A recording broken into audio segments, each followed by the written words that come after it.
But yeah, dude. So that's what we got going on that front. But it's very cold. It's not cold. It's just windy. Windy. Yeah, windy. It's windy as dick out there, man. Because we went to Blueberry Hill in LaGrange. I'm sure you know it. Oh yeah, who doesn't? Yeah. So we went there, and it was fucking like What'd you get? uber. I actually got a eggs Benedict, a California eggs Benedict, which is pretty Very good. cool. They do the Florentine very well. They give you like that nice chunk of ham underneath. Do they? it and Okay. stuff, Yeah. I'll make a note of that. Last time I went there, I got the pork belly. Very good. Ooh, it was So you guys good. went for brunch then? Yeah, I mean, we always Don't mind that. we always go for brunch basically, but yeah, we had the pork belly last time. Pork belly with You eggs. guys are nice and close, huh? What? To this Blueberry. Yeah, and then to LaGrange, we're right there. And then They also do Captain Crunch French toast. That's really good. no, they do not. Yeah, they do. You lying? No, I'm dead ass.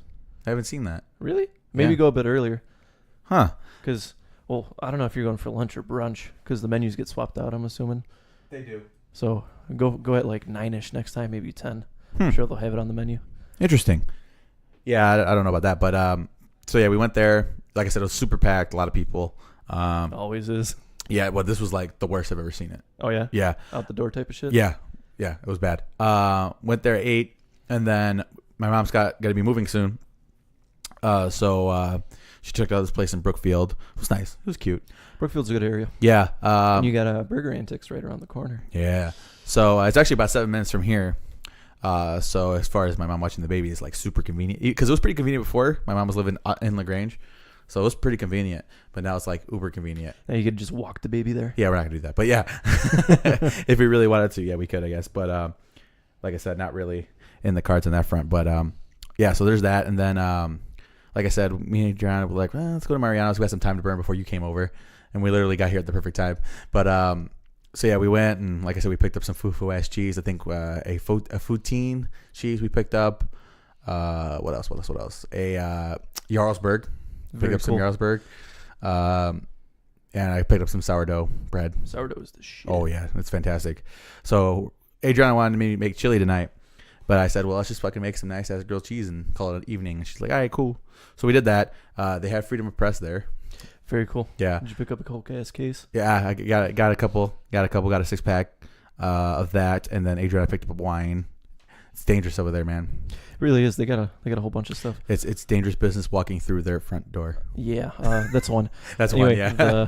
That's my one. You burned that one up real quick. The Yeah. one in Naperville is 2 floors, and the second floor is like a nice little lounge area. They got the- all these TVs, and you could just bullshit and Get relax. the fuck out of here. Yeah, I used to deliver to all the Marianos in the state, and that one was like probably the biggest. Deliver? Yeah. What do you mean, when? Where? What did you I do? used to work for they're out of business now, but I used to work for this place who did like vertical growing, and so they'd grow like a whole bunch of salads and shit like that, and so I'd go out to like all the Marianos in the area, and I'd deliver like arugula, kale, like our pre-made salads, shit like that, and I just think it's kind of wild how much power you have when you go into like somebody's stock room with a clipboard, because like these Marianas people would be like, oh, are you doing okay, can I get you a coffee? Or no, man, I'm good, I'm just checking product, Yeah. and they thought I was some like auditor or whatever, but they'd be like, yeah, you want a chair or this? No, I'm good. I'm gonna be here for like 5 more minutes. I'm gonna skedaddle, hop in my little Sprinter van and go to the next one. Cool. But yeah, man, you'd be surprised how many there are. Yeah. I think because we had it split between 2 drivers, and I did all the suburbs, he did all the city ones, because I hate driving in the city. But I think I had, maybe like 14, 15 Marianos at the time, and that was 5-6 years ago. Oh, okay. So there's Wow. definitely more now. Yeah, definitely. It's interesting. Naperville. I'm about to maybe one day with me, Adrian, Yeah, take a man, road trip. trek out there. There's a lot of cool shit in Naperville too. Yeah, definitely. Okay, so that's cool. But so yeah, we went there, did that, and then literally as we're like pulling in and we dropped the baby off in the room, you guys pull up. So I'm like, sweet, Good timing. Good timing. On my way there and on my way back and stuff like that, I was actually jamming out my 10-song set list for the week. Cool. I just did mine. Yeah, we went through that. I'm like, okay, I like it. I'm content with that. And yeah, because I think it's not just 10 songs that we like. It's like it has to have like a cohesion to it. You know what I mean? It has to make sense. So I think we're gonna be in the same ballpark for this one too. I think so. I think like the early to like mid part of their catalog is very heavy. Not heavy, but like there's a lot of good shit in there. Oh yeah, jam-packed. Yeah, and then like near the last couple of years, it's kind of tailed off a little bit. From like 04 to like 2010, I'd say is like the sweet spot for the used. I agree with that. And like I said, kind of after that, kind of waned off a little bit. I think that's when we fell off, and people grow up and stuff. But Yeah. Do You, the Yeah. Used. Looking forward to that. So you ready to rock and roll? Yep.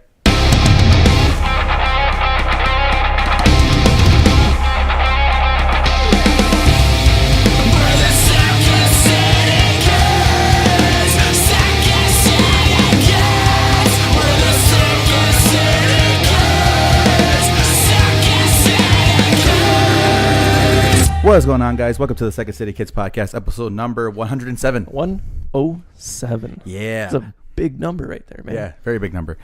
Can you believe that we make it this far sometimes? I know we talked about it on the 100th episode, but do you really think that we would still be doing this all this time later? I think we would have.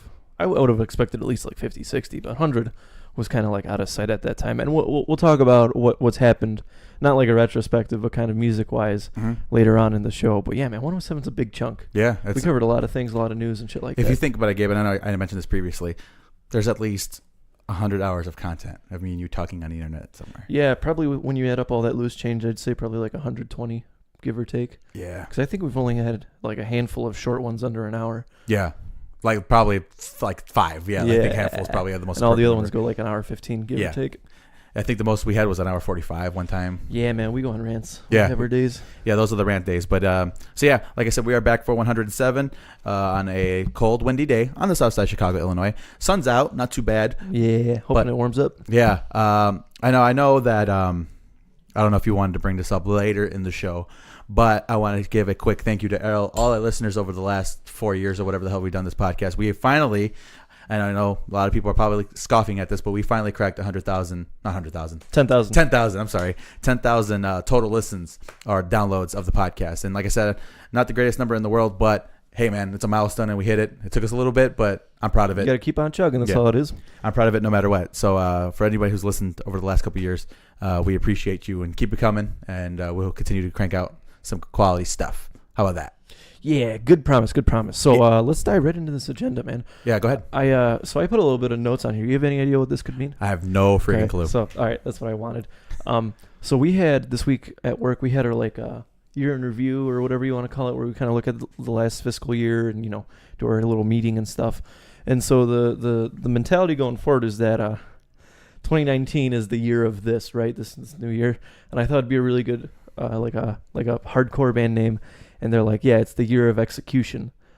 And like, granted, it's supposed to be year of doing things, but I was like, yeah, man, that'd be a really good like dirty East Coast like band year of execution. I could see it, definitely. So I just thought that was pretty fun. I could see it on a banner in like Philadelphia somewhere. Yeah, like opening up for Vanna back in the day. Yeah. Or like co-headlining with Gideon or some shit like that. Yeah, man. Good stuff. So I just thought that was kind of fun. Threw it out there. Okay. So we actually got a shitload to talk about today. What do you want to go? Top down, top up? Yeah, we'll just do what we normally do. Let's do movies. All right. Let's talk movies TV. Last night, me and my significant other saw How to Train Your Dragon 3. And? It was actually really good. I Yeah. enjoyed it. It has some downfalls that I think a lot of Disney movies, DreamWorks, Pixar, kind of your typical issues. And one of them was the villain. He was fun, but he wasn't anything special at the end of the day. Okay. Kind of a minor thing, because I wouldn't say you go into like How to Train Your Dragon for the villain. You kind of go in to see Toothless, Hiccup, and all the other dragons. Mm-hmm. That being said, some highlights. The new dragons all look really good. It's a pretty solid premise, and this is the last one too. Mm-hmm. And so, are you familiar with this series? Have you seen any of them? I've seen the first two.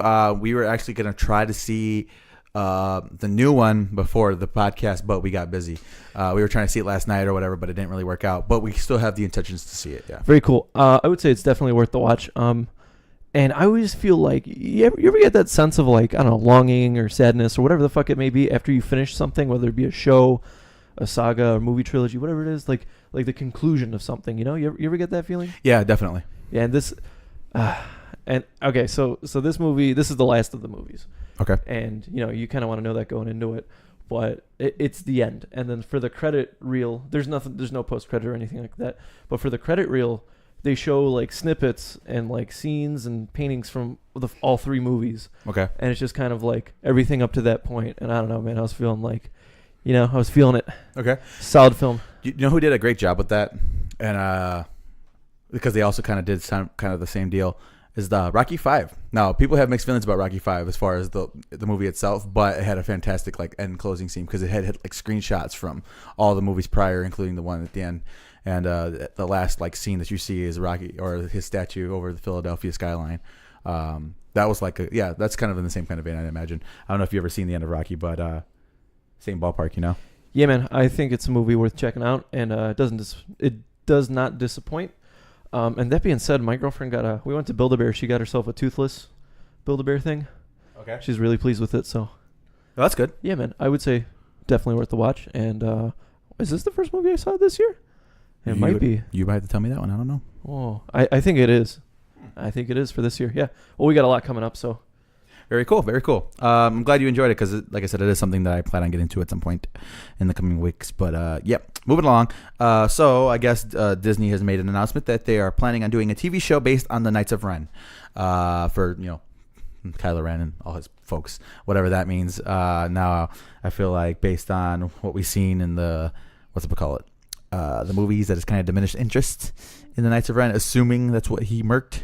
In the we can't confirm that. Yeah. Those might just be Imperial Guards. Yeah, that was our speculation, but again, we don't, like you said, we can't really confirm that. But I don't know. I know we have minimal interest in anything Star Wars related at the moment, especially something that's just side related. But I don't know. That was something that was worth talking about and worth mentioning. There's a lot of kind of thoughts that I have about this kind of business tactic that Disney's doing with Star Wars specifically, because.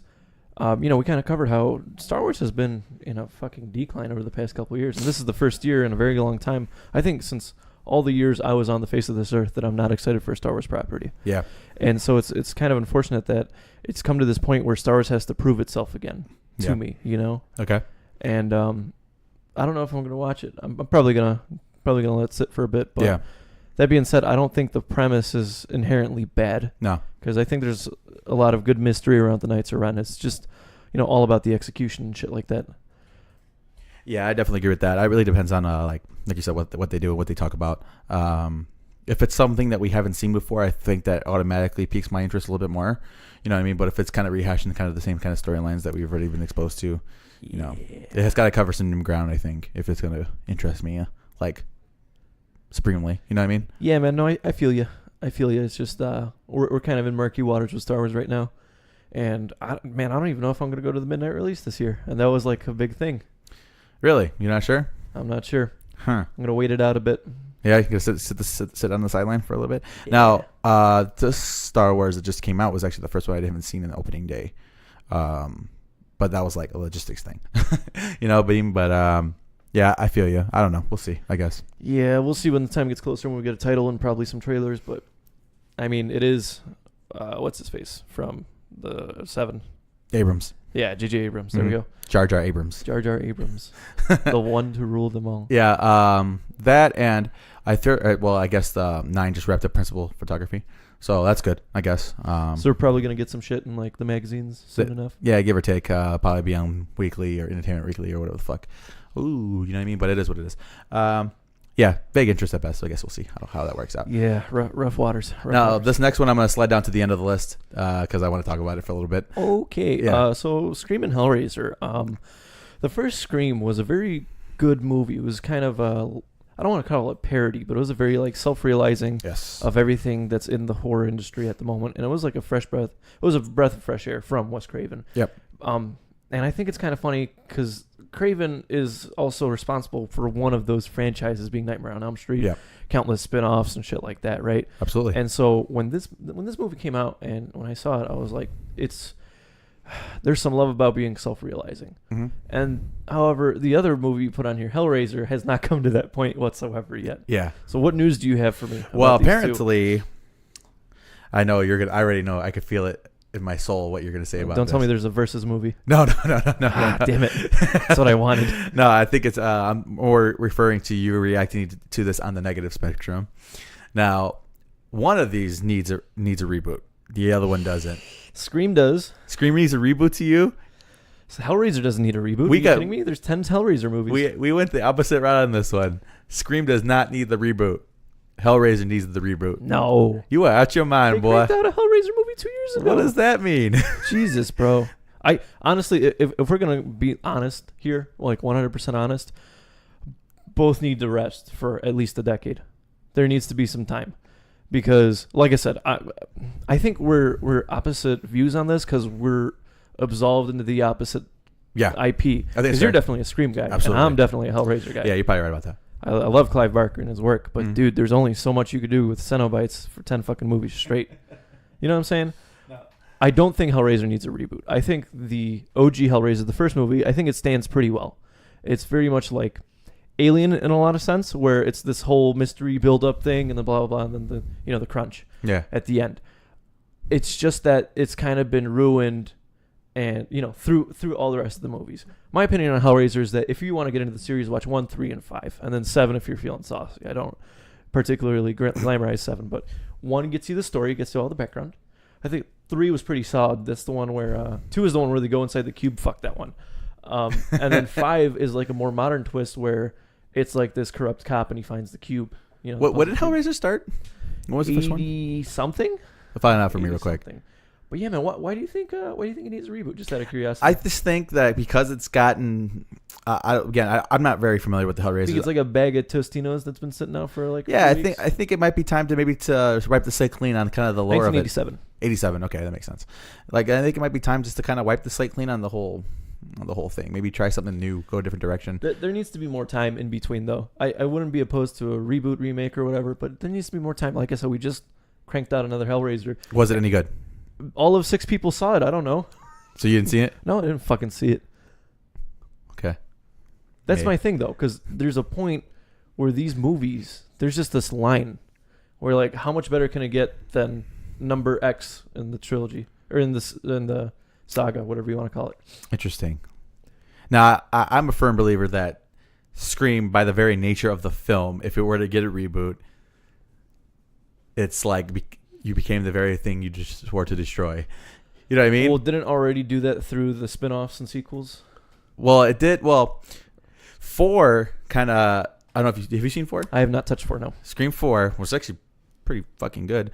Kind of touched on the whole reboot, the whole rerun thing of it all, and they kind of made fun of it, like, by proxy. I thought it's weird because they acknowledged that this new group of the Scooby Gang, this new group of kids, that they're like, this is this generation's Randy and this is this generation's Sydney, la la la. But basically, the final line of the movie, I believe, was Sydney saying, "Don't fuck with the original," basically, and those kids. I don't want to spoil it for you in any way, shape, or form, or anybody who hasn't seen it, but you'll see why.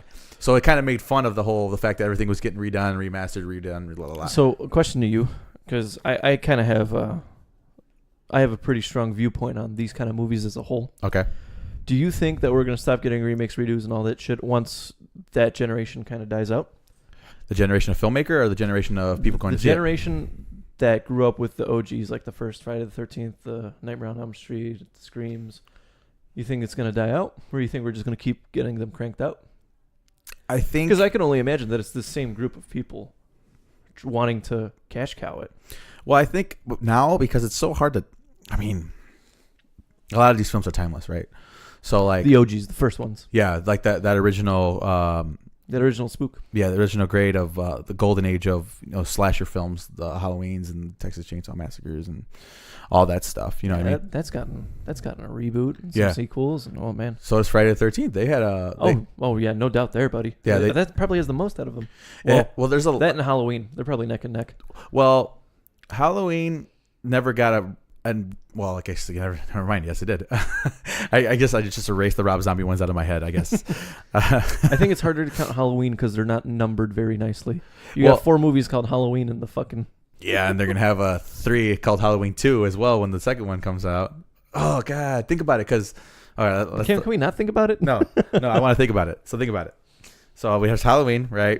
Halloween 2. Halloween, and then the new Halloween, right? And then the Rob Zombie Halloween. So that's 3 movies called Halloween, right? But if they were going to say they continue the route, the new one was the new sequel. The sequel to the new one will be called Halloween 2, even though technically it's the 3rd in that line of lineage. So it's just all sloppy.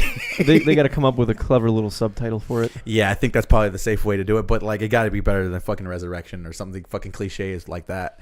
Because like, if you actually look at Halloween 4, 5, and 6. The 4th, 5th, and 6th movie have the same subtitle as the Pink Panther films. No. Yeah, 4, 5, and 6. The Pink Panther 4, 5, and 6 are called Return, Revenge, Curse. The 4, 5, and 6 of Halloween is called Return, Revenge, Curse, in that order as well. Wow, I don't want to live on this planet anymore. It was like an accident, obviously, but then like how many fucking horror movie franchises have gone with Resurrection? You know what Probably I mean? all of them. All of them, yeah. Alien. Yeah.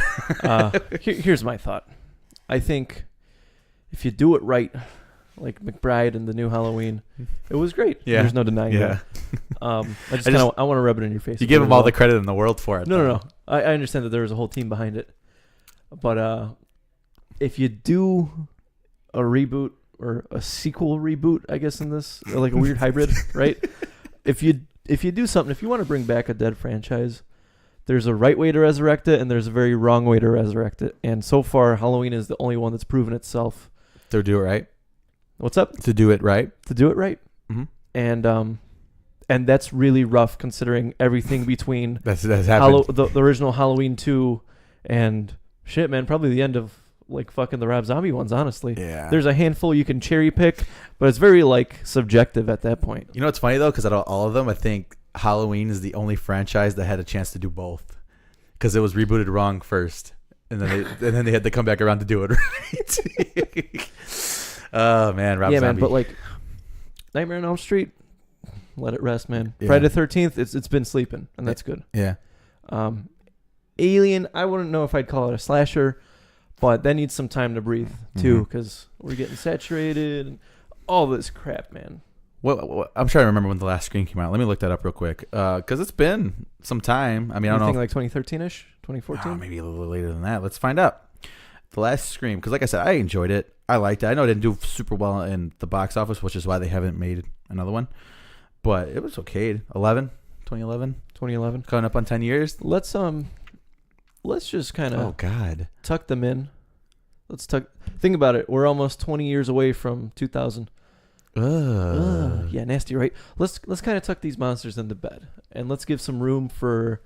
Granted, it's not the same genre, but like for the Pacific Rims, these new IPs coming out and these new monsters, let's give them some time to flourish, man. Because you got old military generals that are in their 80s, right? Mm-hmm. And they get the respect they deserve, but you got to realize you can't be top dog forever. This is true. You know, age is not something that falls upon all of us gracefully. We can't all be Steve Carell or George Clooney or guys like that, right? You can't. Some people age terribly. Yeah. And there's franchises that accept it, and there's others that don't. Don't you like wish sometimes that? Not wish, but don't you think that? Aren't you envious of the time like in the 80s where like all these awesome slasher villains came out and all these killers and stuff like the Halloweens and the Fridays and all that? No, because it would have been ruined by the next movie in the following years. Not necessarily. I think it would have been neat to see them for the first time. Yeah, but you can't discredit what a golden time we're living in now. We're seeing a lot of good shit come up and flourish. This is the best time to get into music, either as a listener or a producer, whatever it may be, mm-hmm. right? And I think movie-wise, you could say the same thing. You got a lot of indie movies popping up from smaller studios that are quality. You got all this stuff that's up and at 'em. It's just, would I have liked to see it? Yeah, sure, but I'm sure the novelty would have worn off pretty quickly once we seen where everything was headed. Yeah, I think it's just a little bit of a bummer that we don't really get like the quality horror movie, like that anymore. I mean, like The Conjuring is like the only one that I can think of. Well, like Paranormal Activity, but that was like 10 years ago. You know what I mean? Like we don't really get that's gotten countless spin-offs now too. After the second one, well, people like the third one, so I guess the third one is like the general consensus. But after that, the wheels kind of fell off of that too. The Conjurings have been able to keep it pretty clear. Well, think about it like this. I'm sure our kids will be like, man, don't you wish we were born in a time where we could have seen Dark Knight in theaters? True. That's a good point. Like we're getting, that was the age of slasher. We're in the age of capes now. Yeah, that's for sure. I think that's a fair statement to make. This is the kind of the genre that's enveloping our kind of time frame right now. Yeah, that's a good point. And I'm sure there's many a thought. Like yours. What's up? Like yours. No, I'm just saying, man, you got to appreciate what we got. No, because we have love and respect for the movies that made us who we are, but mm-hmm. we still keep with the times. That's two. That's a Sycamore song, by the way. Okay. Did you know that Brie Larson's got paid more than anybody else on the MCU so far? Oh, that's interesting. Yeah, Brie Larson, Captain Marvel. Big deal. You think that Chris Evans would get probably him and RDJ Well, would probably get big he's money. not on contract right now. Oh, he's not? He's on a up in the film. air? He's on a film by film basis right now. His contract, Oh, yeah, I remember that, actually. his contract is up. So he's just like, okay, fine. Good for him. Film for film is probably... But the yeah, way to go. RDJ you would think would be the biggest. If not, maybe Hemsworth, maybe. I would say Hemsworth is up there, too. Yeah, so I don't know. I think it's really interesting that Larson's made probably the most money. Speaking of Chris Hemsworth, he's playing Hulk Hogan in a biopic. Love it. Yeah. I love it. I'm all in. I think it's an interesting choice. I think it's kind of funny that we're making a biopic of Hulk Hogan when Hulk Hogan's still somewhere in Cali, like, I need cocaine, brother. He's got his own issues, but yeah, Remember, what was that VH1 TV show he was on? Hogan's World? Hogan Knows Best. Hogan Knows Best. Yeah, that was ridiculous. That's stupid. I remember that one episode where they're like, Hulk Hogan, you got to stop eating red meat. You're going to die. He's like, fuck this. Hogan loves red meat. It didn't go quite like that, but that's how I remember it. Yeah, it's basically, I think you summed that up pretty well, actually. Yeah, but, so yeah, I guess a little biopic on Hulk Hogan's life. Love it. He's an interesting character. As a wrestling fan, he's also a pathological liar. You know that according to Hulk Hogan, that he was invited to join Metallica. Hear me out. Hear me out. Like, we know that's probably a lie. It's a lie. But it's not that outlandish. Yeah, it is, dude. I don't think it's that wild. Oh, man. I think out of wrestlers, I think he'd probably be one of my top picks. The fuck out of here, man. Come on, man. Nah. Are you kidding me? You don't want a guy with a mustache like that in Metallica? No. No. What about, you think Kiss would be more believable if he was a member of Kiss? Yeah. I Yeah. can believe that. Or There you like go. more of those like hair bands? Like, Yeah. I'd say Iron Maiden would be kind of believable. Yeah, well, because like, I can't believe we're talking about which bands fucking Hulk Hogan You remember that? fit into. I can't remember which album. It might be Highway to Hell, but you remember that AC/DC album cover where they're all like lined up next to each other and they're making like the. Yeah, that's how it. Yeah, imagine Hulk Hogan. No, in there. Back in Black. Back in Black. Yeah. I thought maybe that was Black Ice. Back in Black. Imagine Hulk Hogan as the last member with the fucking blonde mustache. Anyway, I'm excited for a biopic. My only issue here is that why don't we have one of Macho Man Randy Savage? Because he's dead as fuck, and he's got a very interesting story. And I think if you were going to do it, you would need to write it a little bit more delicately than you would a Hogan thing. Okay, that's fair. Yeah, because with the whole him losing his significant other, the whole potential rape allegations between him and Stephanie McMahon. You ever heard of that? Yeah. Now I remember. Yeah. There's that. And he was like a very interesting fellow. And like his family is his brother is very guarded of his legacy, of his brother's legacy. So, like I said, it would have to be more of an elegant story. Man, you know what? Don't even give me a biopic of Macho Man Randy Savage. Just tell me where he hit all those fucking creamers.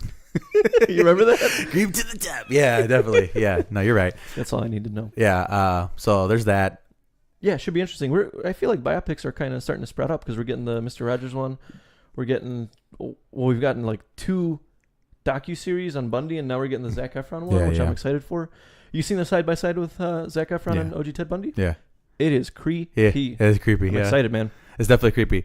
But there was another one that was out there as far as wrestling, and one about Vince McMahon. Mm-hmm. He bought it up just so it wouldn't happen because the script. That's fucking hilarious. The script was fucking an abomination. Hilarious. Yeah, so I wouldn't mind a biopic of like The Undertaker. He's an interesting guy. He's actually not in contract with them right now. Yeah, I know. I heard he's real humble too. I heard he's like he's a super nice guy. He's like what, 6'7"? Yeah, he's a tall guy. He's like he's up there. He's all about respect because obviously he's like the godfather of everything right now. So, but yeah, I just thought that was interesting. Stuff, man. Chris Good Hemsworth. stuff. Is JBL still wrestling?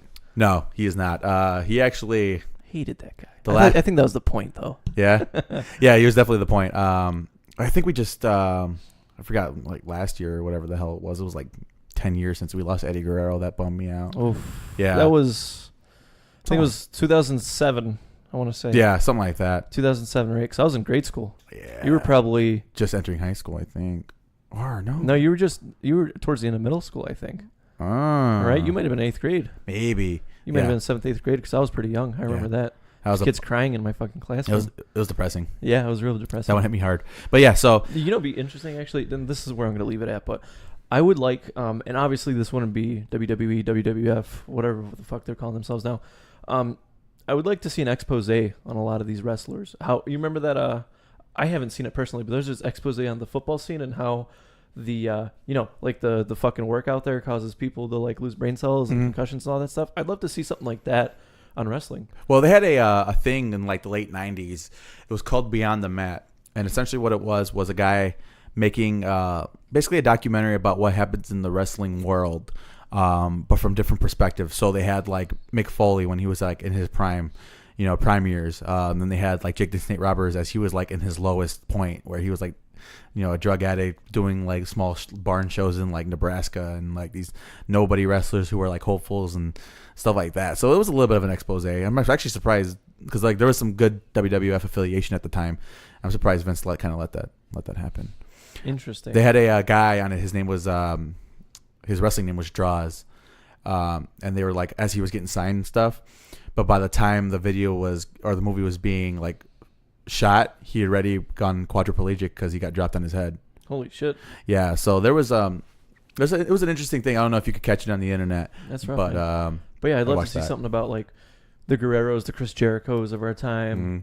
There's a whole bunch of shit you could talk about. I know it's horrible. I would be really interested to kind of get a deep investigation on the last days of Chris Benoit.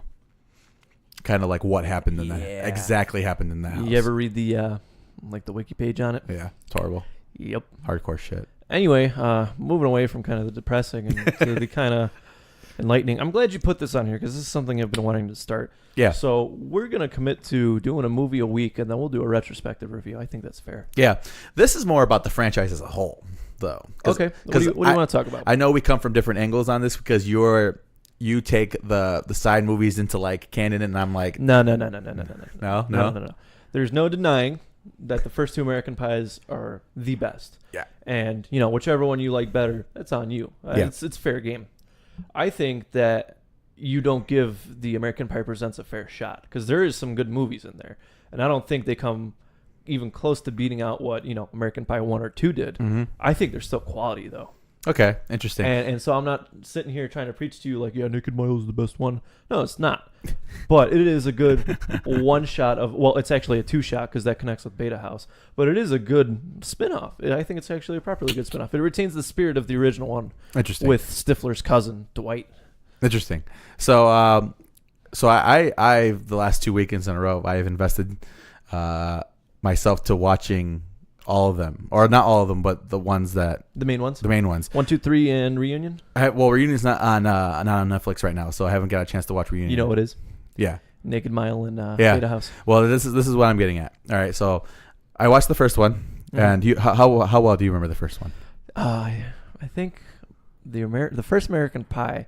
I think I saw it when I was maybe 6 or 7 years old. Man, I grew up with that film, and yeah, I remember it really well, actually. I think I've seen it enough times to have it kind of ingrained in the back of my head. Yeah. So let's kind of just go through movie by movie and kind of give our overall thoughts and opinion. So I think one was this kind of attempt to, and you can look at it from two angles, but here's the angle I'm approaching. I think one was this attempt to almost break away from your typical high school rom-com. Yeah. Right? Because what American Pie did well was two things: comedy and raunchiness. Yeah. You got your fair share of titties and you got your fair share of pie fucking. And I think being presented this like strange notion of like, yeah, man, you ever stick your finger in a warm apple pie? It's like so ridiculous enough, but so believable, still in the same kind of sense that you're like, yeah, I get it. It's like, I don't want to say it's relatable, but maybe in a drug-induced thought process, you'd get there eventually. Well, the way this is why I appreciate the American Pie franchise as a whole so much. Because, well, outside, they had the first scene where Jim got caught masturbating by his parents, right? I think we've all had a close call or two, right? But my favorite thing is that after, like, he kind of explains the situation to Oz and the film opens up, and Oz was talking shit about the Lifetime channel or whatever, and then Jim is like, hey, man, did you catch The Little Mermaid on TV the other night? And he's like, no. He's like, Ariel. So hot. Like, this is the type of conversations that me and my friends would have at the lunch table at like school. 15 or 16. Yeah, at the lunch table in high school. So that's why, like, it just sets up the tone of it so well. And like you said, it kind of hits off there's three things. There's three components to this. Like you said, the raunchiness, which the first one isn't the worst. Isn't the raunchiest, yeah, no. isn't the worst. They had the moments that stick out, or like naughtiest titties. The naughtiest, the whole Jim and dancing thing, and naughtiest titties thing. The cum in the beer, and that Stifler drank, which was fucked up. So there's that. The comedy, the fact that, you know, like you said, Jim fucked a pie, and just kind of their overall bashings of each other, and also there's like a surprisingly like a decent amount as a franchise as a whole. There's like a lot of heart in these movies, right? Oh, there's a ridiculous amount of heart for this kind of movie. Yeah, definitely, because there's like the conversations that Jim has with his dad. I love Jim Levinstein. Yeah, and his dad. Potentially how you know, how those conversations like evolve, and how his dad's like kind of when you see the whole, you know, a man and a woman. Yeah, you know what a clitoris is, and by the end of it, he's like, he was more subtle, and Jim appreciated that. Like, there's that whole kind of story arc. Kevin and Vicky kind of trying to navigate their relationship a little bit, and at the end coming to like kind of the conclusion that this wasn't going to last forever anyways. So I thought that was nice. The Finchster kind of growing up from this like nerdy little high school getting beat down kind of dude to like the legend. What would they call him? Shitstain or Shitster? Shipwreck. Yeah. And then to becoming this total badass. Yeah, this legend. Yeah. And Stifler, of course. Well, Stifler pretty much stayed the same the whole entire franchise, but not minus like near the end. But and then you have Oz, who kind of like started off as kind of this jockey brute, and he kind of became like the sensitive guy. I think it's an interesting kind of dynamic amongst all of them. And like I said, among your group of friends, you knew who you were, like in the American Pie crew. And that's why I enjoy it so much, because I just like straight up, it reminds me of the type of conversations that we had in high school. Just some of the things that they talk about, the warm apple pie thing, and we all had that one place that we all hung out at, you know, after school when we went to go eat. They had dog ears, and we had like the McDonald's. You knew that one kid who got a blowy from a college girl and wouldn't shut up about it. Yeah, stuff like that. Yeah. Casanova. Yeah, that whole fucking Jim dancing in front of the camera thing is so fucking ridiculous. Good. Love it. And when Nadia takes off her underwear and Trench is like, holy shit. And everybody in the room is going, holy shit. Oh, man. Yeah, the first one's a classic. It sets up the world. Now, I did notice something about the quality of the filming. It's really dark. It's really like the quality. It's like it's grainy. It's dark. I think it was supposed to be. Yeah, I was telling Adriana, I'm like, it's kind of just... It has that 90s camcorder feel. Yeah, like, definitely. Like, you know it's professional equipment, but it doesn't necessarily feel like it. Yeah. So that's why I enjoy the first one. It's probably my second favorite of all of them. It's just so fucking funny. And like, it's so extremely relatable. We all had that one kid who lied about the girl that he slept with and stuff like that, getting put on blast. Yeah, that. And yeah, man, the first one's a great one. But now, let's go ahead and let's go talk. Is 2 your favorite one? 2 is my favorite one. It is also my favorite one. There's a lot to be said about 2. Here's the thing, man. In my kind of like upbringing, there was 2 things that are like really common in the area. It was one, there was always like a beach trip. And, you know, if you grew up around me, it was like 2 times a week beach trip type of shit. Mm-hmm. We always went out to either Montrose in downtown, or we went to like the dunes, right? Mm-hmm. And that kind of relates to me on that essence. And then the other big thing was that like the Wisconsin trip, you know? Yeah. Like after prom, we always went to Wisconsin or this and that, and that kind of brought in the cabin portion. So yeah. I get this kind of home away from home feel. Yeah. Like the cabin for a summer or whatever, what you want to call it. Uh-huh. Yeah, man. So this one I think emphasizes Stifler a little bit more. I think the first one, Stifler was more of a background character, kind of having the stupid one-liners that were fucking phenomenal. Yeah. But he was more of a side character. This one, obviously, he gets kind of integrated into the main crew. Not by any other choice. Yeah, not by any other choice. But yeah, he kind of gets involved in that. He has a little bit more of a story arc. They pull back a little bit on the Kevin Vicky thing a little bit, which I'm cool with, because in my opinion, in the first American Pie, it was probably the most boring story arc. They covered some ground. They covered what they needed to. Yeah, they covered what they needed to, but it wasn't the most interesting one. And, you know, Jim and the whole Michelle thing, which is actually, I think, is beautifully written, because she was kind of setting him up to get with Nadia, and Jim kind of realized, wait a minute, this is not what I want anymore. I want somebody like that. They told a great story with her, you know, once after they get flute, well, that, and they get into the whole fake argument, and then she gets in her car and she kind of looks back, and you can kind of see it in her face. She's like, I kind of enjoyed spending all that time with him, kind of a deal. It's just the being able, what's it called? Super gluing his hand to his dick. Like, that's classic, fucking phenomenal. Man, there's just so many good moments in the second one that just cracks me up. Fucking Finch starting to moan while he's watering the ficus, and then Stifler's like, "Stay the fuck away from that ficus. That's a jizz-free ficus." That was good. The lesbian scene was great. Yeah. Like, now your turn. Yeah. Wait, what? I gotta put my hand in Yeah. Stifler's ass. Yeah, that. Yeah, that's good stuff. And my wife broke out a line from American Pie 2 earlier this week. So I was at my in-laws. We stopped by a local burger joint and brought food over, and we were eating. And she pulls out this, what's it called? This cherry soda. I'm like, "What the fuck did you get that from?" And she looks at me dead serious. She's like, "Finch's ass," which is a line from Stepward when he finds. He's like, "Oh, I found the dildo." And Jim's like, "Where'd you get this?" He's like, "Finch's ass." So way funnier than it needed to be, but. Yeah, man, I enjoy it. The second one, like, it just has so many. The music is a very, very important part of this. Let's talk about that real quick. The music fucking nails that feel. Yeah, the feel. What's in, kind of what those kids are thinking and what they're going through and all that. So it's very important in the franchise as a whole, but especially the first two. I think is super important. Man, God damn it, they had Blink-182 in the first one, for crying out loud, before they were fucking mega stars. So I think it's interesting. 2 is my personal favorite because it makes me laugh so goddamn hard still to this day. And 2 was good. 2 was really good. Excellent. Have you seen any of the other ones? Yes, I saw Wedding. Probably my least favorite out of all of them. Out of the main storyline? Yeah, probably my least favorite. Not bad. But it had some good gags in it. It definitely pulled. It definitely pulled Stifler even more forward. And Kevin was like way back. Background noise in this one. Finch got a little bit more personality. He became the whole Finchmeister thing. That was funny. Oz wasn't in it at all. He just skipped that one, I guess. Like I said, not my favorite one. I think that was more on gags and less about the story. Cause like the whole pubes thing and the whole stripper thing and that was great. All that. Still good though. Definitely funny. Definitely has its moments, but not my favorite for sure. I don't know if you have any other opinions on the rest of them. On this one. Have you seen any of the other ones? I saw Reunion. What about the Presents? I've never seen any of the Present ones. Well, when you watch them, we'll talk about them. Yeah, so I told Adriana last night because my wife insists that she hates these movies. But yesterday we were watching them, and I'm like, okay, put on 2, and she's like, okay, what's on 2? All right, let's watch Wedding. Okay, and she puts it on. I'm like, yeah, I don't think. And I was telling her this. I'm like, honestly, I think you like these movies because a lot of.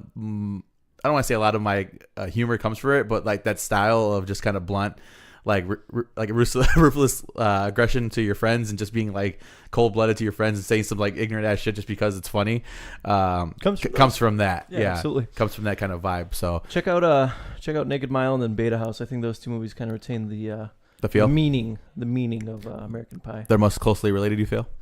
Well, Naked Mile is about the 4 high school seniors. One of them being a Stifler, but he's kind of like the awkward Stifler. Like he doesn't do like the dangerous dumb shit that all the other Stiflers do. Okay. And they don't even call him Stiflers, the whole like thing. Mm-hmm. But he kind of goes to like this college party, and he kind of realizes a lot of things. But those 2 are directly related because it is the same 3-4 people. 2-parter. So? Yeah, it's a 2-parter. So Naked Mile, Beta House. I think those 2 kind of retain the feel. Okay. Of the OG American Pies. And there was Bandcamp, which that was probably my least favorite out of the bunch. Book of Love, solid meaning, but the way we got there, I didn't really enjoy it. Okay, fair enough. So yeah, maybe I'll check those out and maybe we'll watch, man. Yeah. So overall, pretty good though. The rest of those, the Presents ones. I like those 2 the most, but yeah, I would say that if you're in the market for a raunchy comedy, yeah, I think this is your go-to. That's the way to go. I love American Pie, honestly. You know what's awesome? You know what's what's awesome though? Well, you need to go. You need to go on Amazon right now. They have the first 4 films available on Blu-ray for $17, unrated. Ooh, Unrated. Good stuff. I ordered that shit last night.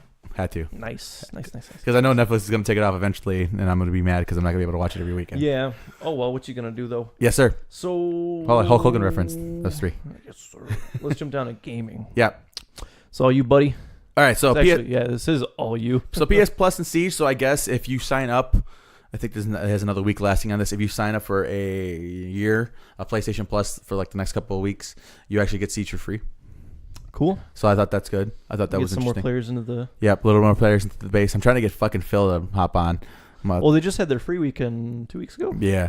I love it. So I need more friends. Lots of good things coming, man. Yeah. I think there was this kind of decline where I lost interest when Apex was out and stuff. But now seeing the trailers for the new ops, I'm like, Okay, back to the forum. This is the love of my life right here. Yeah, definitely. Now I'm still playing Apex. I'm still having a blast with it. Don't get me wrong, but yeah, I think Siege is kind of king. Apex is like the side bitch.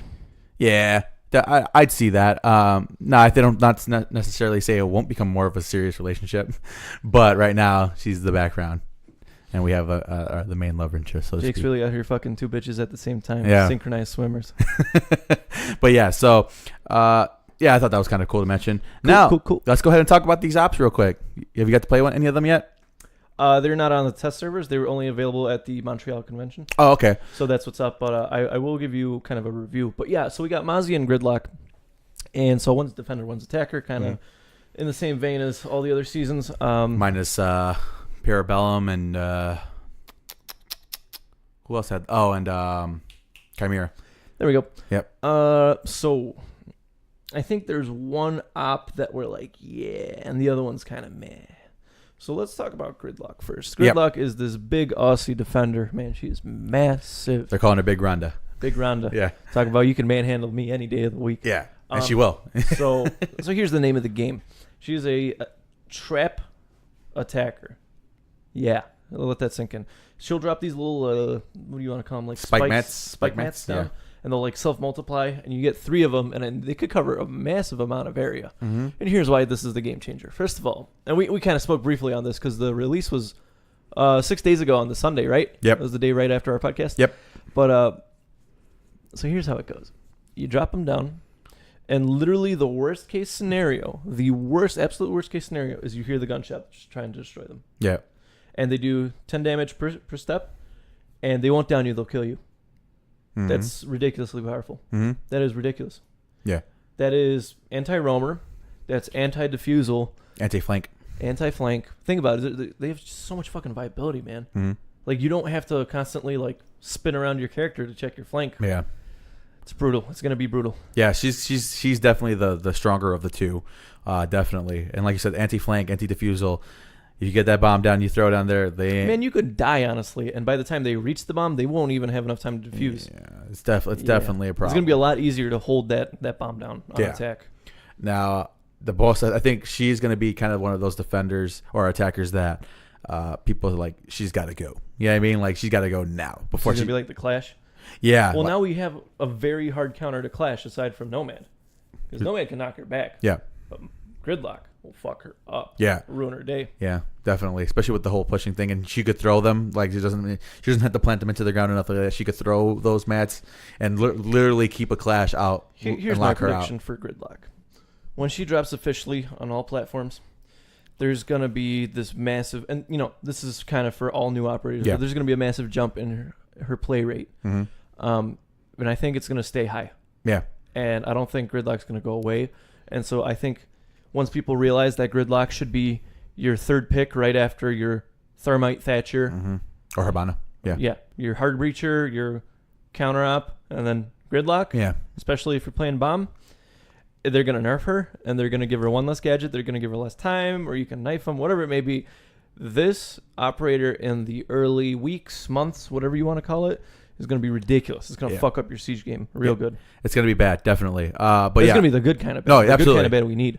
Yeah, a little bit of variety because I feel like, like you said, a lot of these new operators, I feel like some of them, when they come out, there's that initial excitement, like a Clash, and then you see them wane off pretty hard. Like even like Maverick, man, there was just so much movement behind Maverick, and then I feel like now I'll get a Maverick every once in a while, definitely. Unless I'm playing them, you know, which I love playing Mav. Me too. But like you said, they kind of fade away. Like I feel like a month or so. Yeah, like the Jackals of the world. There was a lot of excitement about Jackal. You don't really. I got a buddy that plays a nasty Jackal. Yeah. Yeah.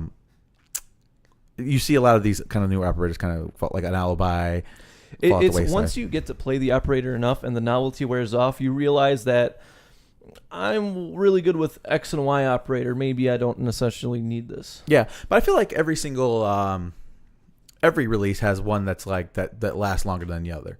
You know what I mean? Like Mira shits all over Jackal. You know what I mean? Yeah. Lion over Finka. You do see some Finka. She wins a lot. Yeah. Finka's fun to play with, yeah. But I feel like, well, maybe not so much now after the nerf. Yeah. But, who else? Motherfucking I like Maestro. Maestro over Alibi every time.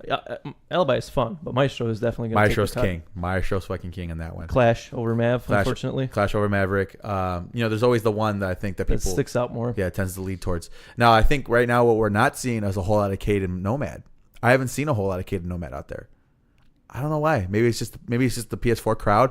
What is your experience with the Cade and Nomad?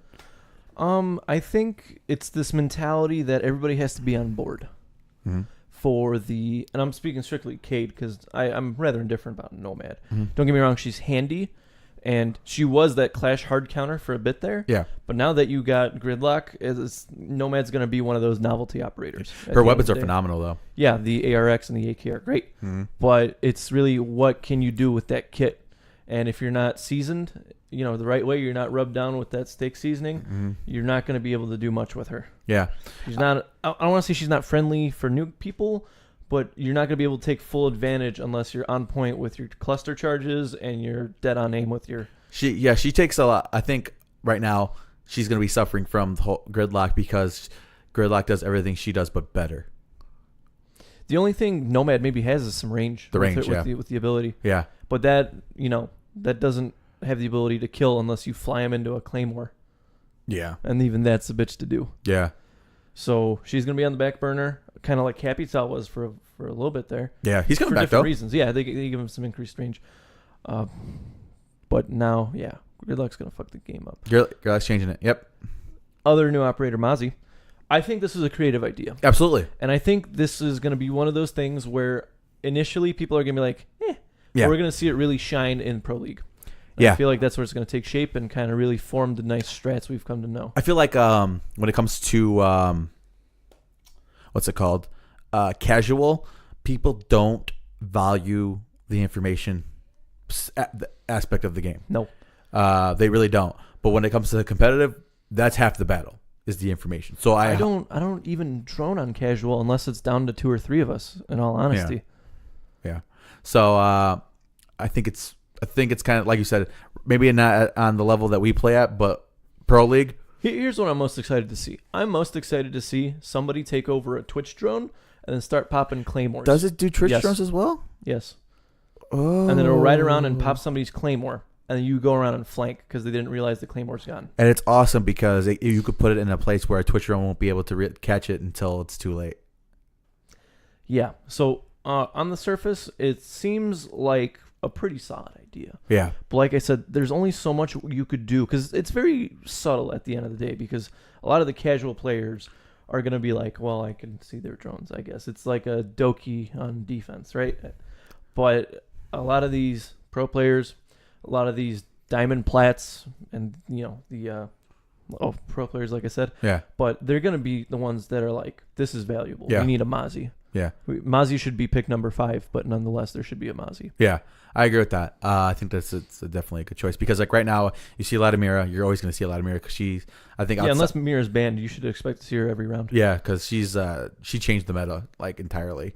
You see a lot of that, and obviously you have like your mutes, your docs, your mutes and docs, staples. Yep, absolutely. Your smokes, which are great. Yeah, definitely, and I think that.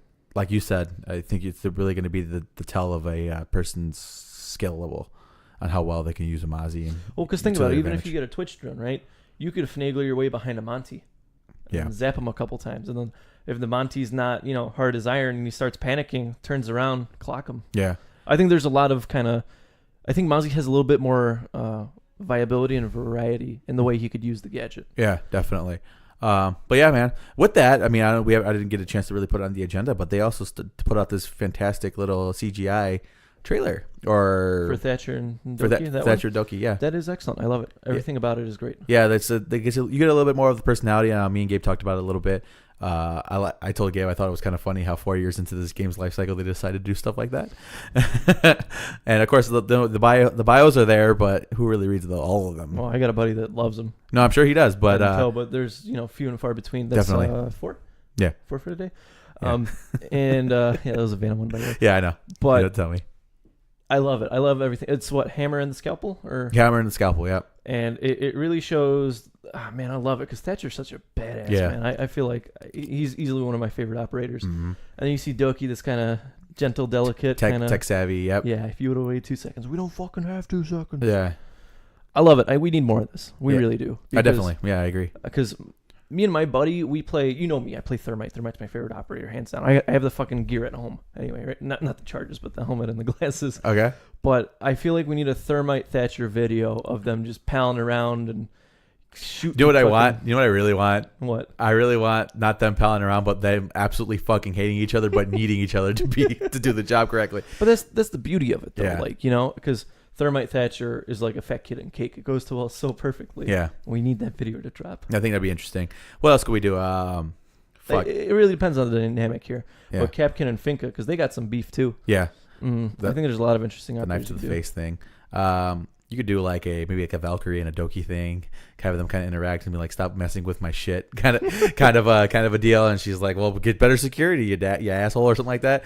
I think there's plenty of opportunities we can have out there. It's fun, and I think it kind of brings a new side to Siege that we haven't really seen. Yeah, because you could read up on all the lore you want, but at the end of the day, it's kind of what you want to interpret it to be. Yeah. I think I mentioned this in the chat. I think it's important that the lore is presented to you, that you shouldn't have to dig it out. To be fair, Ubisoft did have to fix this fucking game first before they were dropping lore. No, good point. There was a time and place for this, and it may be a little bit late. I would have liked to have seen it last year around this time, like Chimera time. I think would have been good, kind of to the point where Siege is playable, it's fun, and you got all these new players hopping on base. But better late than never. Yeah, and I appreciate it. Well, Chimera kind of started that with the whole infection thing. Where I think they kind of showed these guys' personalities a little bit. So it's not like this is the first time we've seen it, but I think we need more. I think this is the first time it's at the main front, and it's really well done.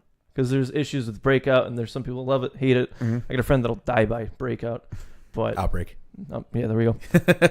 Outbreak. Yeah. Subliminal Criminal. That's 5. Nice. But yeah, man, you got any closing thoughts on no, Siege man, as a whole, the new ops? No, I'm just excited. I think keep on trucking, man. Ubisoft's goal is what, 100 ops? Yeah. Did you see the map yet? The new map? Yeah. I have not. No, I have. I lied. Okay. Yeah. It's interesting. It's definitely interesting. Like you said, I think you said it had a garage feel. Yes, we talked about this last week. Yeah, you nailed that. They're doing different colored lights, so there's going to be a red light for motel and like a blue light for garage or whatever. And then I think a green light for the third part. Yeah, and I think that'll change it up a bit. Yeah, cool, very cool. So yeah, that's just something I wanted to talk about. Moving on. What else we got? Okay, so Anthem. So this is EA's next cash cow that they thought that was going to be fucking phenomenal, but I'm hearing, and now I haven't played it now. No, so you could take my opinion as a grain of salt in this one. With a grain of salt. As a grain of salt.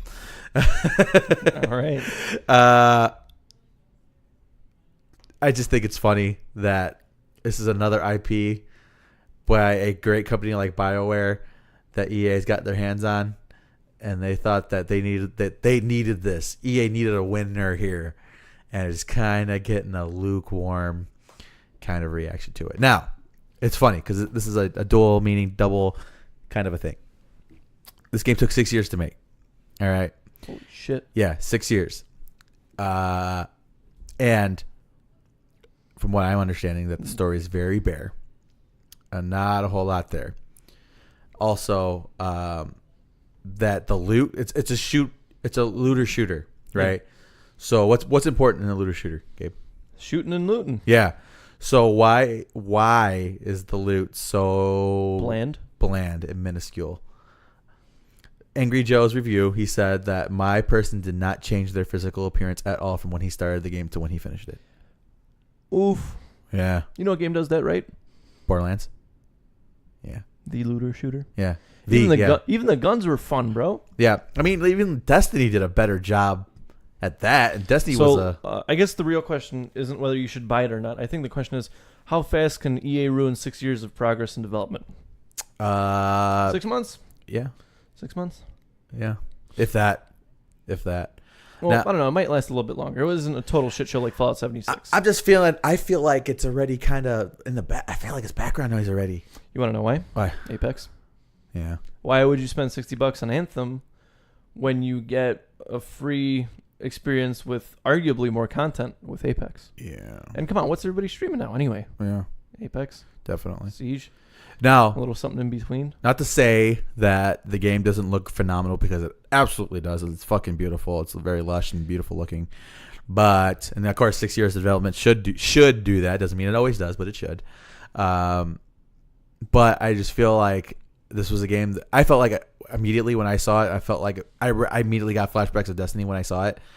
And I feel like it is one of those games where it's kind of half baked or half done or not done to its fullest abilities. I guess we'll see. Yeah. We can't really say much on it right now, but a true test of a game's worth is how long it lasts. Yeah. Siege, we just spoke about it. It's 4 been, years. 4 years? 4 years. And it's going stronger than ever. Yeah. Diablo. Those games last like 10 fucking years apiece. Yeah. Overwatch is still going strong. Overwatch is still going strong.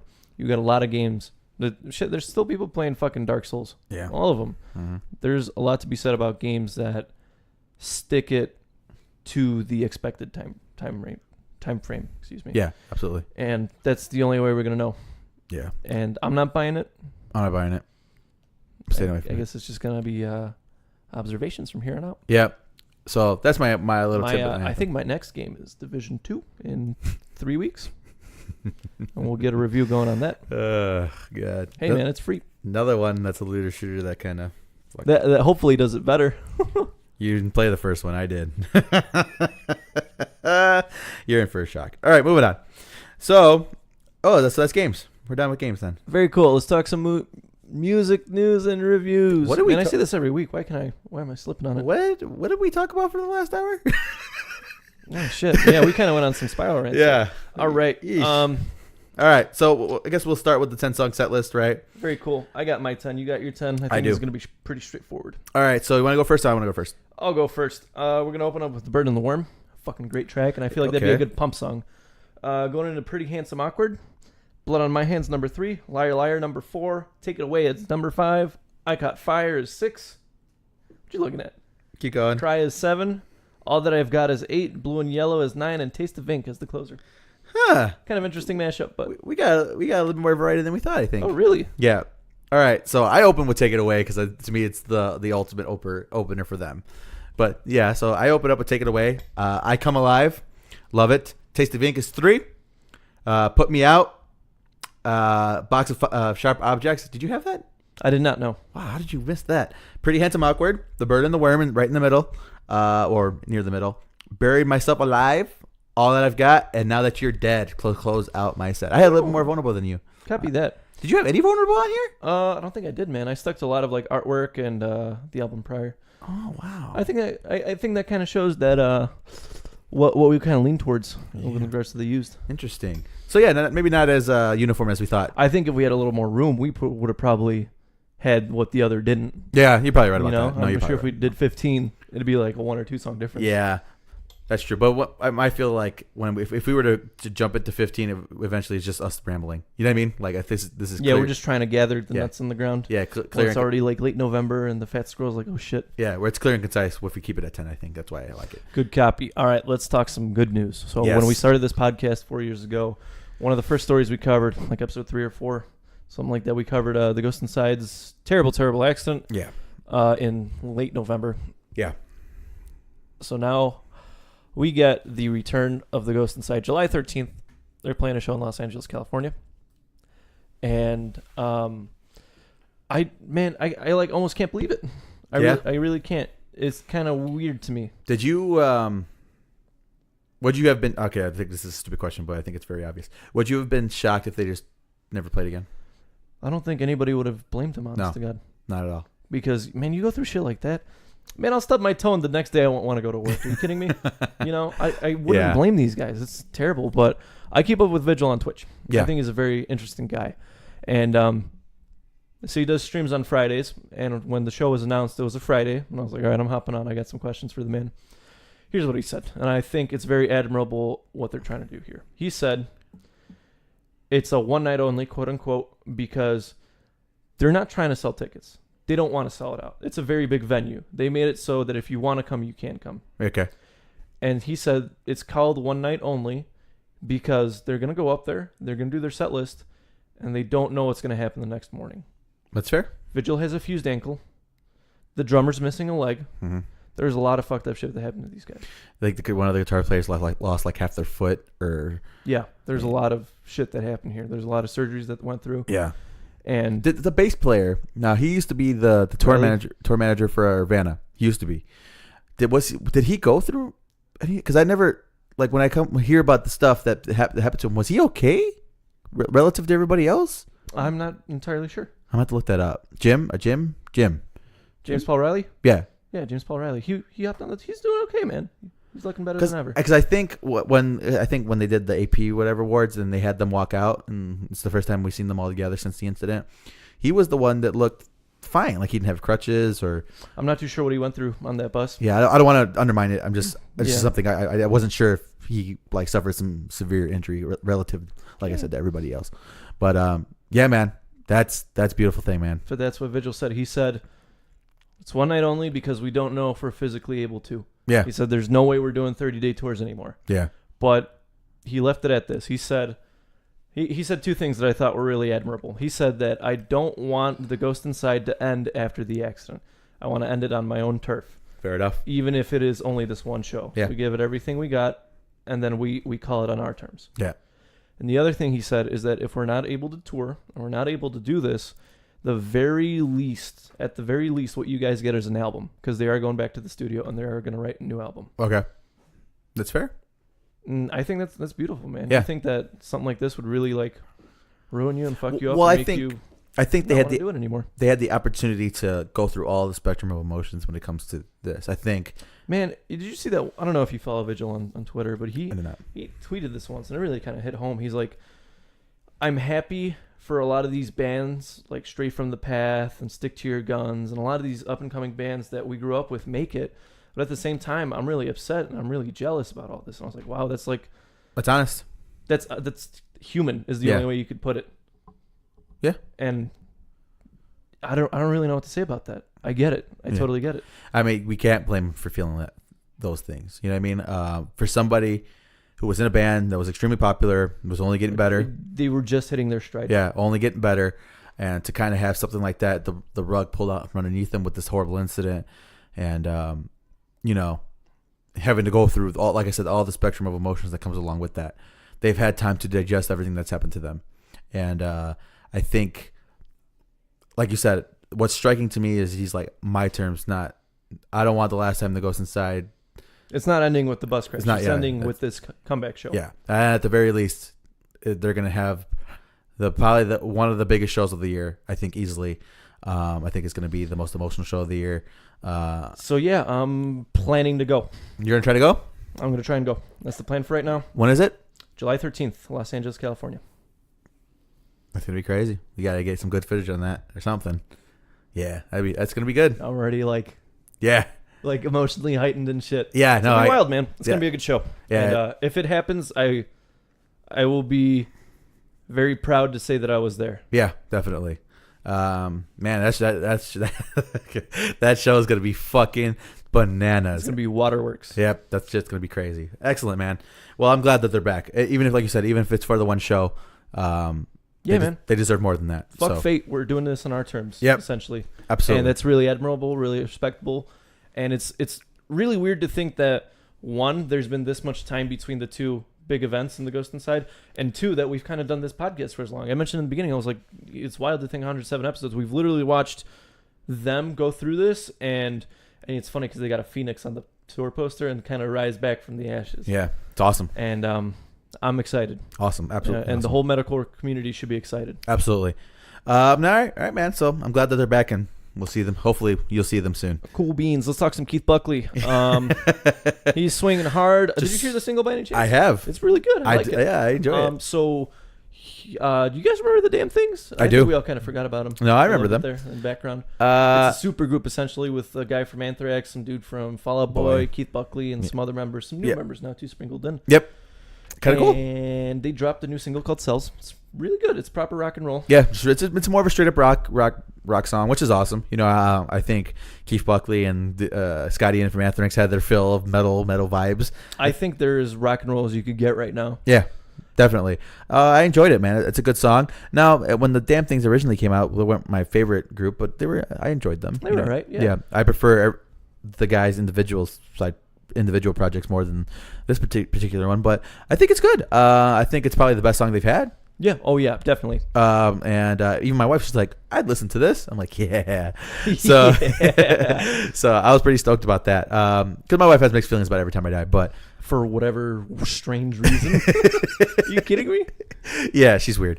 But not her favorite. But I'm excited. I think they're going to come up with some good music. And now, They're not my favorite. Has map change saved on iTunes. But, I'm actually looking forward to this. Yeah. And you know me, I take Every Time I Die 9 times out of 10 over the damn things, if not 10 times out of 10. Yeah. I really enjoyed this single though, man. It's proper, and it's kind of almost like a nice break. Yeah. Because you listen to metalcore, and you go down the rabbit hole for so long, you kind of need to be pulled back up. Yeah. Every once in a while. So we discussed last night about this Every Time I Die album, because it was projected for 2019, but they're on tour with Coheed and Cambria, which is nuts. They're Awesome. opening. That's It's awesome. Coheed and Cambria, and who else? There's another band. Mastodon? Yeah, Mastodon. Mhm. Mastodon's headlining. Coheed and Cambria's second. No. Other way around? Yeah, Coheed's headlining. Oh. Coheed is like 30 times bigger than Mastodon, my man. Honestly, it could have been the other way around. I would have been surprised. Mastodon's got some quality stuff out there. But Coheed's way bigger. All right. Yeah. And they're opening. When's the last time you heard of Every Time I Die opening for somebody? Fall Out Boy. Oh, yeah. Oh, yeah. All right. Before that. Yeah, it's been a while. Yeah, it's been a while, right? Yeah.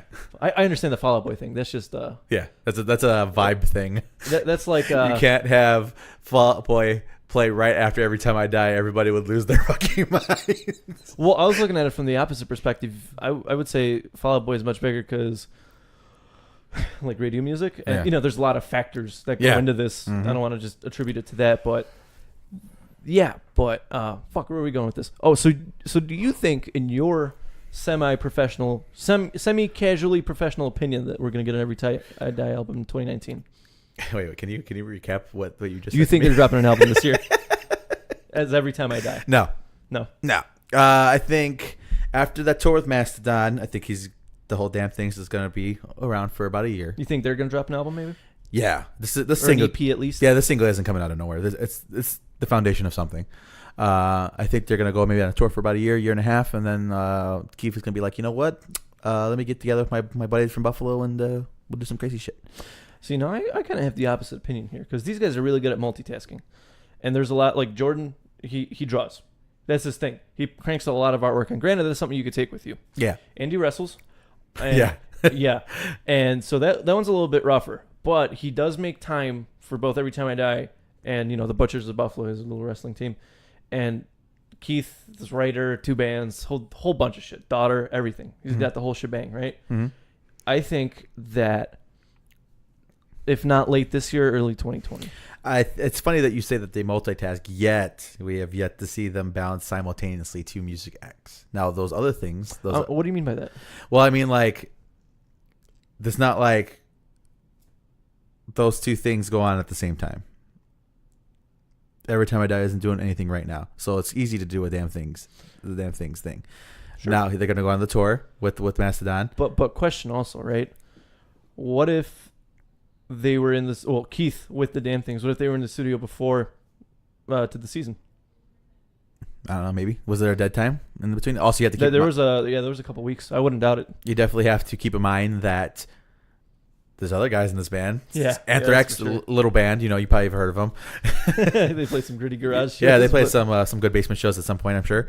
But probably the best basement shows. yeah, Anthrax is they're a little bit of a beast. They call them. They're part of the Big Four. They're in the same fucking lineage as Metallica.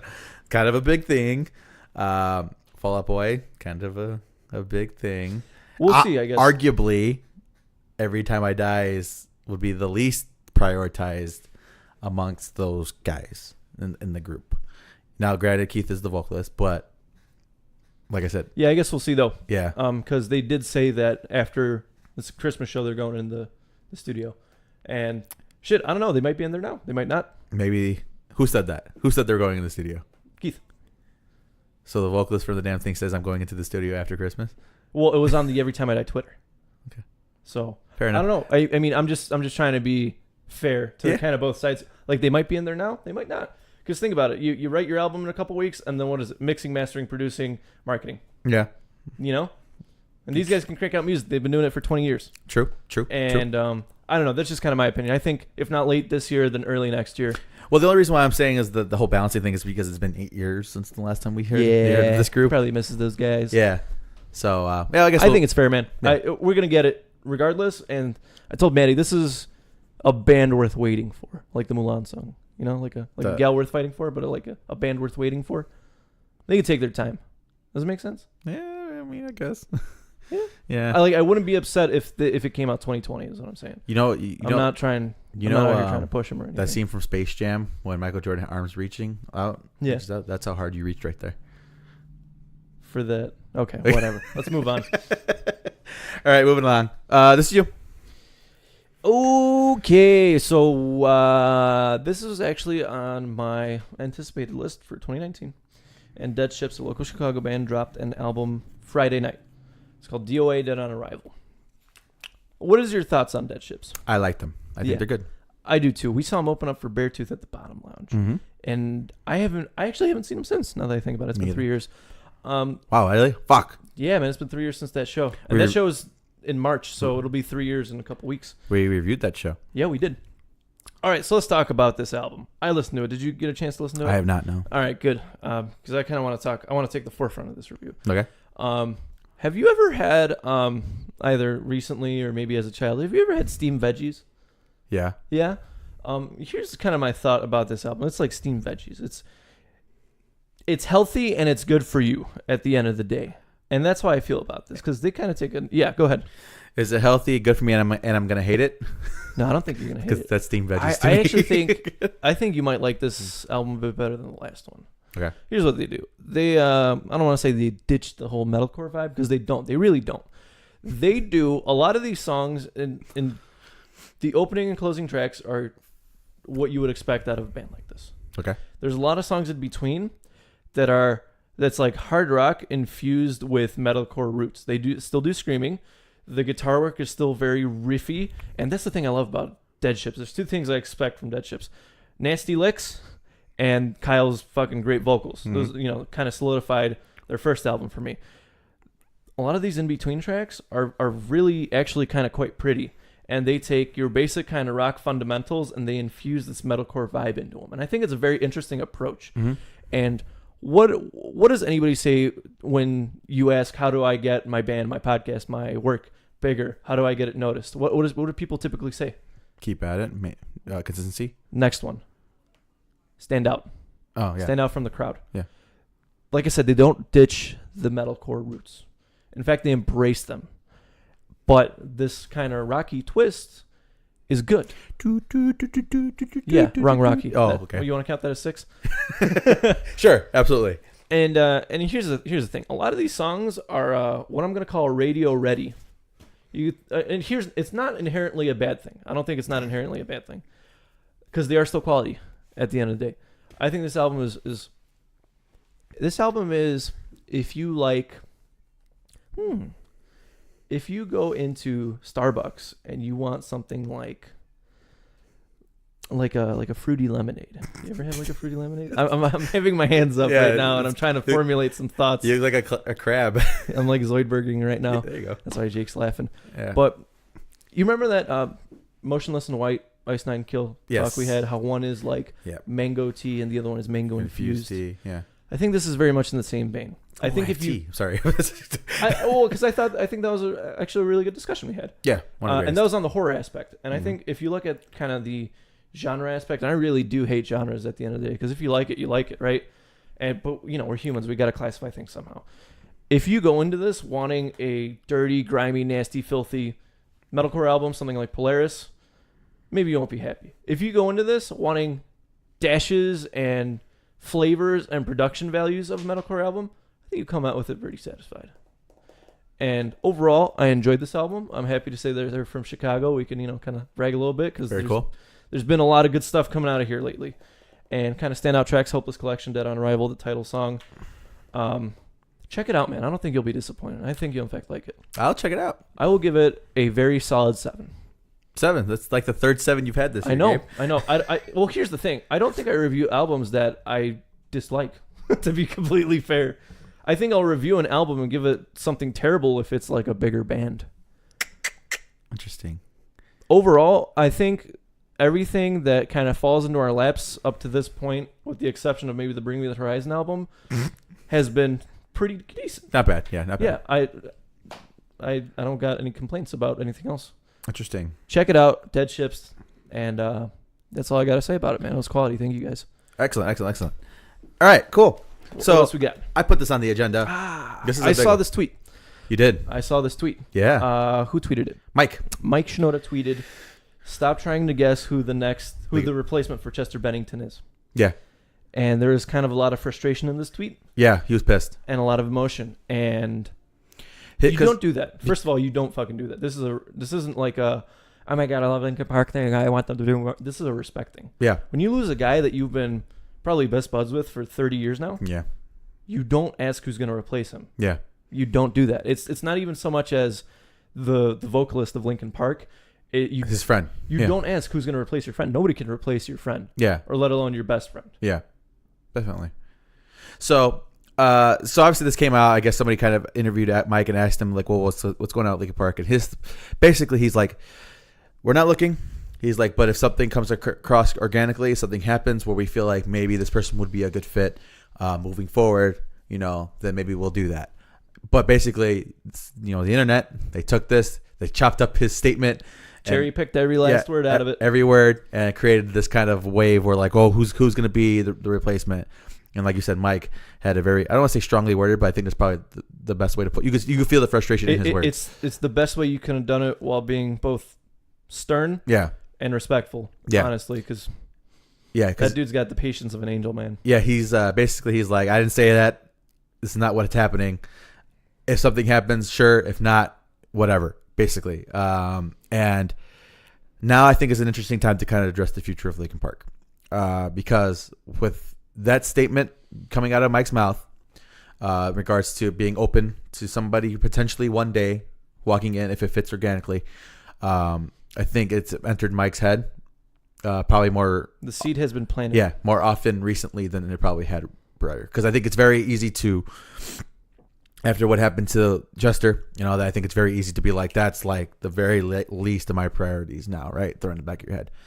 We've had some time to recover from that. He's done his other projects, and I think communicating with the other guys, I think they're all kind of starting to, they look around the room, kind of starting to shake their heads at each other. Maybe not essentially accept anybody right now, but at least kind of start to come to terms with the idea. Yeah. Because Linkin Park, it's not a band at the end of the day. It's a force. Yeah. It really is. They've been kind of doing this for a while. They know what they're up to. Yeah. It's been a movement at the end of the day. And I get it if they call it quits. Yeah, absolutely. But I don't think they should. That's just my opinion. That's your opinion, okay. You see, because my initial kind of jump to be who would, replace a Linkin Park vocalist would have been, oddly enough, Chris Cornell. But we know that situation, right? And he would. It's hard. It's really hard. He would have killed it. Yeah, he would have done a good fit. Because I don't know if you ever, because I saw them tour together, Chris Cornell and Linkin Park. Was it ridiculous? It was fucking phenomenal. Chris Cornell came out for Crawling, and he blew that shit out of the fucking water, man. But yeah, like you said, that we don't have him anymore either. So, but I don't think it's fair to the band. I don't think it's fair to Mike to kind of start throwing that out there. Mm-hmm. Let them figure it out. Let them figure it out for themselves. If they do find someone, it's probably better than anything you or I could imagine. Yeah, because I think outside of the fact that this new individual would have a tremendous shoes to fill, I think it's a very delicate line that even if they could find somebody, does that person really want to step into that spot? You know what I mean? Because there's a lot, like you said, Linkin Park is very big. They're a very big band. They've been a very big band since their inception. Since '98. Yeah, so I think it's very hard to. It's like the Joaquin Phoenix situation. Yeah. You have this opportunity to play the Joker, but people always remember Heath Ledger. Yeah. Yeah. It's kind of the same situation here. Yeah. So I don't know what's next. I think now, like I said, it's a very fine line because it's a very delicate conversation that you would have to have. And I'm not going to even try to put myself in Mike's spot because I'm not there. But being a fan so long my whole life. Feels like you're there. Yeah. I just wish that whatever decision that they make, that everybody's satisfied with that choice, and that we're not doing it to because they feel like they have to. What do you think would upset people more if they just called it quits or if they found somebody to replace? I think it depends. I think it depends on the replacement. You're not going to satisfy everybody, no matter who you get. That's a good point. But I think it really depends on the replacement. You could bring back Johnny Cash from the dead and people will still be like, trash. Yeah. I don't know. I think that's a very interesting question because I think all of us as a community, as a Linkin Park community, have kind of accepted that there's a very good chance that we'll never see them on stage together again like that. You know what I mean? I think for me personally, and this is when the whole Chester tribute show happened, I got emotional near the end because I'm like, there's a very strong chance that we'll never see this is the last time Linkin Park is performing. That we'll never see these songs played ever again. So I don't know. I think it's a very interesting question moving forward. I just wish I want them to take their time with this if they decide to move forward. Tread lightly and take some time to think it over. Yeah, think it over and don't hop into the situation because they feel pressured to do that. Yeah, absolutely. I mean, they're all up to something, man. Yeah. These guys don't sleep. No, definitely not. So I just wish them well with whatever. How do you think Mike Shinoda would be as a movie director? Mike? It's interesting, huh? How much do you think you could extrapolate from his music into like movie form? Well, he's a very creative guy. Obviously, he does the art. All the artwork, but I mean, let's kind of bring this back down to earth. I'd say you and me are pretty creative guys. Yeah. To an extent. Yeah. I think you'd probably be more creative than me musically, but I'd be more creative writingly, if you want to call it. I think it's fair. I think that's a fair statement to make. Yeah. It's just it's just kind of a thought that came across my head. How much do you think you could? I think if Mike were to do something, I think it would be something that. Just kind of how he is, how he operates. I think it's something that he would do it because he loves to, not because he needs to or wants to. He wants to, yeah. Because that's just like kind of because like you look at the guy and it's so funny because he's like, I don't get anything tattooed on me because after a week I hate it. I'd hate it. That's why he said that. He's like, even if it was my own artwork, he's like after a week, he's like, I would hate it. So he's always on to the new and latest and the greatest. So I don't know outside of music because I think even he goes back in time a little bit. And it's just like, why did we do that? You know what I mean? He's just constantly moving, right? So I don't know. I think it's interesting, but we won't have an answer to that question until as far as what maybe that's something we should do. What do you mean? Kind of crisscross greats. Like if you think Tarantino is in a band, what kind of band do you think he'd be in? A ska band. So you're telling me you're creating a new game, Gabe? Perhaps. I'll sleep on it. I'll let you know what I come up with. Okay. Yeah, let me know. We'll talk about that. We'll definitely talk about it next week. Whose band pick is it this week? Is it mine? Huh? For the 10 songs? Yeah, it's yours. I did the used. Who does Gab want to pick? How did you feel about that, by the way? Because I know I don't know if the used is necessarily right up your alley, but it's probably a side street. Used. You okay? Okay, yeah. So excellent. So because I know it's a little bit of a change for me. You know me. Maddie saw they did a 2-album tour back to back. She saw them live. That's awesome. Yeah, that was a couple years ago. Burt McCracken was just fucking a firecracker on stage. Yeah, he's phenomenal. Now for me, every time I listen to the used, I'm like, fuck, I love the used. That's just something that every time I do it, I'm like, god damn these guys. I think it's funny because I think you said the same about Yellow Card. But you're like, man, I really love Yellow Card. And the used, fuck, I love the used. Yeah. And it kind of describes the situation perfectly. No, definitely. Because what was the first used song you heard? Out of curiosity.